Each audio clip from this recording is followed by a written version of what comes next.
I've now lived long enough to see, it's not perfectly offsetting, but it's similar because you're dealing with different sides of the debate, right? I'm old enough to remember the NAFTA situation very clearly. I still remember when Ross Perot stood up there on stage and said, you're going to hear a sucking sound, right? And I remember being very uncomfortable, unsure about where I stood on that. And we talked about this on the show before, right? Because I'm Mr. Free Markets and all that kind of stuff. And you flip around today and we're putting on tariffs on trading on countries we trade with, which is literally the inverse of what we did in NAFTA.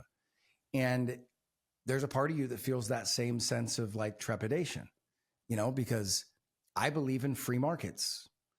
Tariffs are not that. Yet at the same time, free markets have been really, and not just by everybody else, I mean, we're guilty of it too, but have been really massaged and very manipulated, right? And, you know, there's still a part of me that really likes free markets, but then there's a part of me that sits there and says, you know, giving countries access to our markets isn't the worst thing in the world if the levels aren't too big.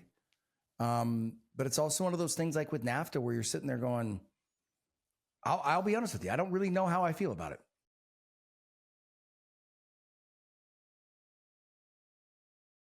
The opinions expressed in this program are for general informational purposes only and are not intended to provide specific advice or recommendations for any individual or on any specific security. It is only intended to provide education about the financial industry. To determine which investments may be appropriate for you, consult your financial advisor prior to investing. Any past performance discussed during this program is no guarantee of future results. Any indices referenced for comparison are unmanaged and cannot be invested into directly. Any references to performance of securities are thought to be materially accurate and actual performance may differ. As always, please remember investing involves risk and possible loss of principal capital. Please seek advice from a licensed professional.